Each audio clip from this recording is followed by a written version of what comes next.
Good morning, my lovely followers. It's a lovely, beautiful day. I have decided to go on a little adventure today, and you guys are going to be my ride along. So in my last video, I was blabbing on about how my rear end in my car has pretty much become the weak point in everything. It's just a regular 8.5 10 bolt GM. I upgraded the axles at one point, but it's, you know, it's got just a spool in the back, a China locker. I'm kind of worried that eventually it's going to blow up. I want to take it down the track one of these days. So I have decided to do a little upgrade. So I'm going on a little road trip. It's about an hour and a half drive. I am picking up another 8.5 10 bolt, but this one has been modified for 33 spline axles. It's got a C-clip eliminator. It's got a full spool in it, 410 gears, $1,000. So I couldn't say no to that. So I'm going to drive to go pick that up. Unfortunately, it's deep in the heart of crazy people land. So if you haven't figured out already, I live in Ontario, which is in Canada, and I'm right on the Quebec border. For any people who don't know Quebecers, I will tell you this much. It is not the funnest place in the world to drive. I'm going right into the heart of Montreal, which I can only pretty much describe as driving through a really busy Mexican city during rush hour. So you got people whizzing in and out of side streets. You got people passing each other. You got narrow roads, one-way streets, people who don't speak the same language as you. And on top of that, they're not friendly. At least Mexicans, for the most part, are pretty friendly. No, there's a lot of road rage, a lot of potholes. It's a pretty uncomfortable ride. But that's what I'll be dealing with for the next hour and a bit. I'm not particularly looking forward to it, but I mean, it is what it is. So, we'll pick it up whenever I get there. We'll have a look at it, and then make a nice long journey back home, open it up, make sure everything's in one piece, and then start the long process of stuffing it in the car, which will also be, I will be ordering CalTrack bars and putting it on that too. So, I'll keep on driving, and I'll get back to you guys in a little bit. So I'm currently on my way back home. I did end up buying the differential. I wanted to take a little video of, you know, what it looked like and picking it up, but the guy didn't seem to want to be on camera, nor did I want to stick around there too long, because it was in one of the more ghetto places of the town. The dude was super nice, ended up being at a fish market, which didn't smell particularly fantastic, but aside from that, everything went as expected. He told me that it came off of his Firebird. He had it professionally built. He only ever did 4 passes down the strip with it, so everything is essentially brand new. Bearings, axles, spool, gears, pretty much brand new. So at $1,000, it was a steal. So that's it. I just got to get this rig home, crack into it, and have a look and see. Hopefully it won't take too much longer. I think I got like half an hour left. This is my third take making this video because the roads are so bumpy out here on one of the main highways. They just don't know how to build roads, Quebecers. And yeah, my phone has literally fallen off the mount like 4 times. So hopefully this one's a winner. So anyways, yeah, about half an hour, I'll get changed, get it unloaded, and crack into it.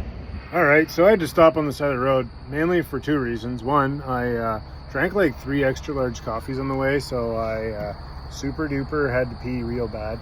And the second was I opened my little back window back there to get some fresh air in, and all I could smell was gear oil for the longest time. So I'm like, ooh, maybe it flipped upside down and it's leaking out the breather. Now, that could have happened, so I came to check, and there's a little bit of gear oil everywhere, but for the most part it's not so bad. So yeah, this is the old girl. doesn't really turn by hand, so I'm gonna have to do some investigating and see what's going on with that. But I'm sure it's fine. Like I said, I'm gonna tear it all down, make sure everything's good. As far as the gear oil, that kind of sucks. It's all in the box of my truck, but I mean, I blame that on Quebecers. I mean, I could have strapped it down and it wouldn't have rolled around, but you know what? Maybe if these people could build a decent road, I wouldn't have to do that. So yeah, not my fault. I'll send them the bill for the cleaning. Anyways, I'm gonna stop and get some beer for later and keep trucking. Alrighty, so made it back in the garage, got the diff on the bench here. So basically I'm going to check it out, see what's going on. It's the first time I've really looked at it. I just threw it on the bench. When I got home, put on some clothes that I don't admire very much, and let's dig into it.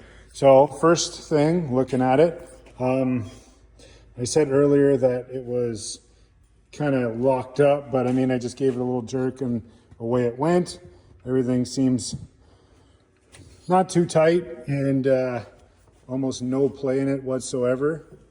I mean, if you look back here, it, you know, the paint still looks pretty good back there, like there's not a lot of use on it. Got these nice 1/2-inch studs compared to the ones I currently have. This is interesting. I've never seen this. Team Strange Canada. I know I've never actually heard of Team Strange Canada. I assume that this must be some kind of drag racing team, or I'm not sure. Anyways, moving down the line, I can see that on mine, we don't have this here. So they had this reinforced on the top and bottom, which is actually not a bad idea. And the cover is still fairly clean. Same thing on this side, just a little, it's like 1/4-inch plate just to reinforce. And then there's that Bear Performance Team Strange Canada. Interesting. All right, well, let's grab the impact and open this thing up and see what we can see. All right, let's see how miserable this is to come off. Hopefully not very, but I'm sure there's either gasket maker or some kind of gasket in there, so looks pretty clean.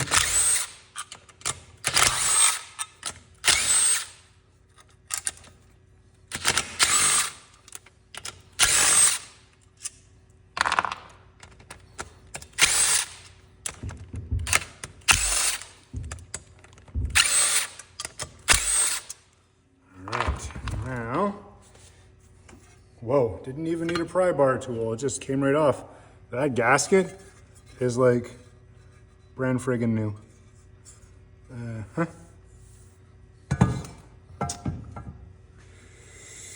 All right, first things first. What is this? I'm not sure if that's metal shavings or not. Doesn't look like it. Kind of just looks like some kind of weird dust. The oil smells fairly newish and clean. I don't know if this is some kind of residue.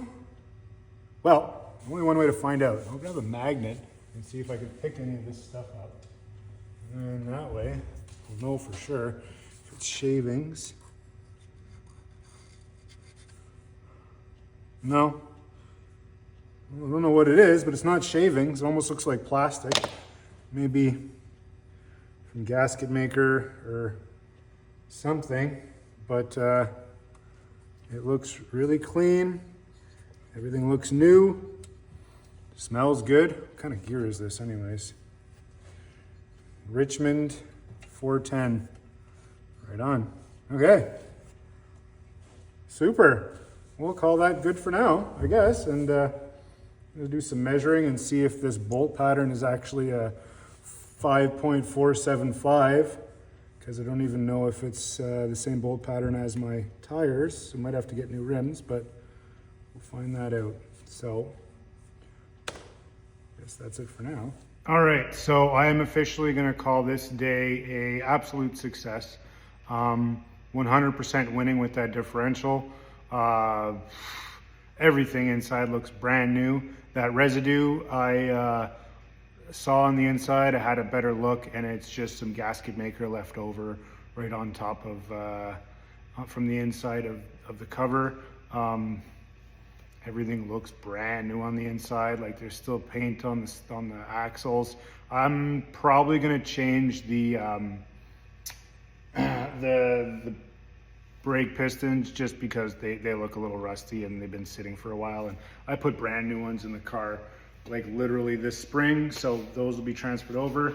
I think the only thing I'm gonna have to check and see if the holes in the wheel will need to be opened up just a tiny little bit. The bolt pattern is the same as the Camaro. It's 5 by 4.75, so that's phenomenal.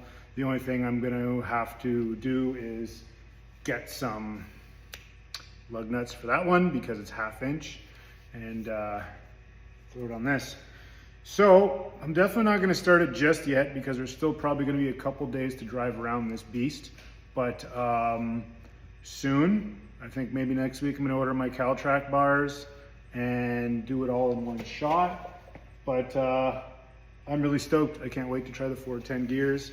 You know, first is like a really long gear and just kind of cruising around in parking lots. It seems really, really long and I have to ride the clutch a lot. And then 6th gear is like out there. I have to be doing like 65, 70 mile an hour plus to be able to use 6th gear. And even then it drops down to like 1500 RPM on the highway, and this thing just makes no power down there. And it's just like, bleh. So I feel like I'll be able to use 6th gear more often just for cruising, light highway, because I don't do 200 kilometers an hour. I don't do track racing, whatever. So I think it's gonna be real good. And then, yeah, we'll go with that. Once I get this diff out, then I can take the gear set out of this one and swap it into my cousin's C10, and then we're gonna see if that's any faster. So that'll be fun too. So I'm gonna go get that truck probably this week too, and it's having an issue with charging. The battery's just dying steady, and I got a new transmission back here for it. We're probably gonna put it in because that trans is dying. Bunch of stuff to do, a lot of stuff to do, but hopefully I get it done before the winter comes and we can take it out and do some testing, and I'm really excited about it. So anyways, thanks for tuning in. Thanks for coming along on the ride with me today. Hope it wasn't too boring, but it's working up to bigger, better things. Thanks for tuning in, guys. Cheers.